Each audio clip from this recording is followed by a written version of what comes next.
Chag Sameach, Moadim L'Simcha. Thank you for listening. My name is Rabbi Seth Grauer. I am bringing you this short video for Pesach as part of a beautiful project by the Beit Midrash Zichron Dov to share Torah with you and bring Torah into your homes. And it's a true honor for me to participate in this exciting initiative. Consider the following somewhat famous question. Why did Paro keep the Jewish people enslaved in Mitzrayim for as long as he did? To some extent, it defies logic. He was watching his country, his state, his people crumble, be destroyed all around him, constantly decimated time after time again, day after day. Why did he keep them there? Now, you might be saying, come on, Rabbi, the Torah tells us, Paro. The Kodesh Baruch Hu hardened Paro's heart. He had no choice. That's true. But on the other hand, many Rishonim say that in reality, Paro wanted to keep them there. And in fact, the Kodesh Baruch Hu was just expressing that will that Paro wanted anyway to accomplish. So I ask you again, at the root of it, what was keeping Paro so stubborn in his desire to keep the Jewish people in Mitzrayim? So the author of Slobodka answers this question with a beautiful mashal that has always hit home for me and really left me with an incredible message to think about, not just on Pesach, but all year long.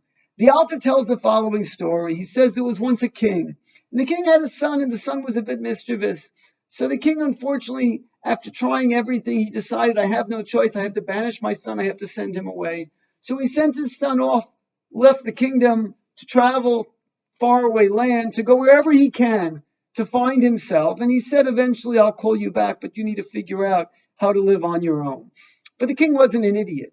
The king wasn't stupid. The king made sure that he sent some protection along with the son. So he sent some guards to hang back, but to watch and to keep an eye out on this child and to make sure he was okay and to report back to the king.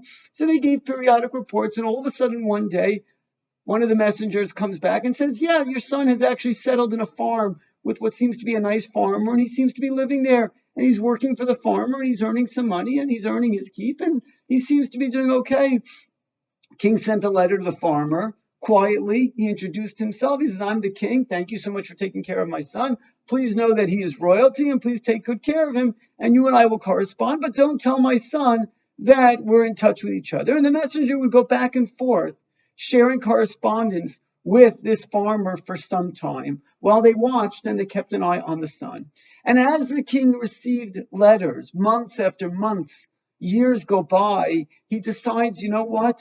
My son has matured. It's time for my son to come back home.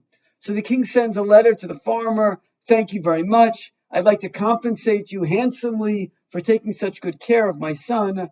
It's time to send my son home. Please send him back.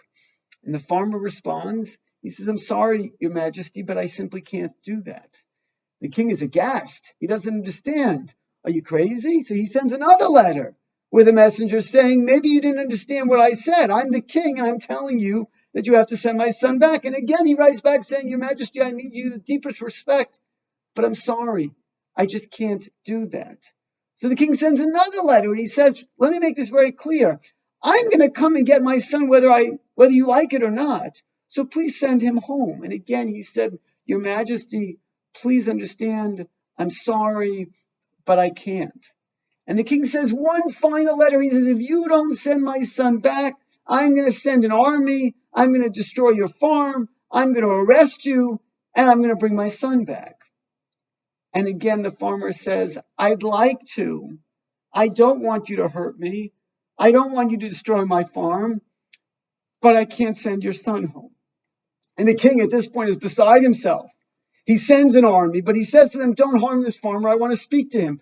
Bring him back to me. And the army, of course, destroys the farm, takes the son, takes the farmer, and brings him back and puts the farmer in front of the king. And he says to the king, he says, I'm sorry, Your Majesty. And the king says, I don't understand. You're sorry. I told you what was going to happen. I told you what to do. It was very simple. All you had to do was send my son back.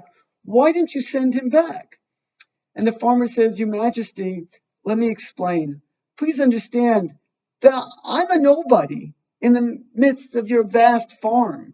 You have an incredible farm, and up until very recently, when your son came to live with me, You never even knew who I was, and you never paid attention to me.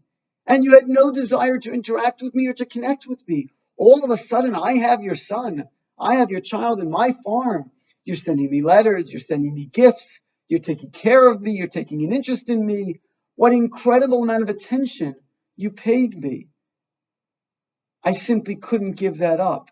Even to the extent that I knew that it was against my better judgment and it would harm me, I still simply could not give it up. And the Alter of Slobodka says it's an incredible mashal that Paro had the king's children, not the king of Basar V'Dam, but a Melech Malchei Hamlachim, HaKadosh Baruch Hu's children, the Jewish people.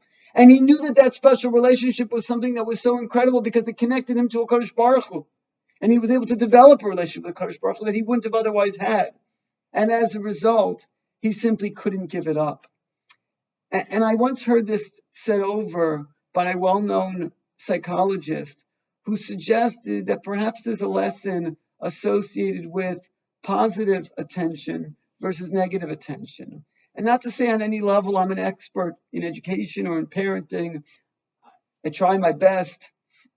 But this individual suggested that Pesach is a holiday that he got it to the bincha around teaching our children and spending time with family and spending time with children. But ultimately, there's one thing that our children will always strive for and always try to attain, and that's our attention. And hopefully that will happen through positive means. But sometimes even negative actions bring about a greater sense of attention, focus. And perhaps the message is that while we have to be incredibly cautious, and please understand I'm speaking to myself as well as anyone else, and there is no manual and no perfect system in terms of best practices and how we handle parenting or teaching or educating, but we have to remember that one way or another, our children, our students, our family members will try whatever they can to get our attention, hopefully through positive means as much as possible. Thank you for listening. Wishing you a Chag Kasher B'Sameach. You should have safety, health, and happiness to your entire family. All the best.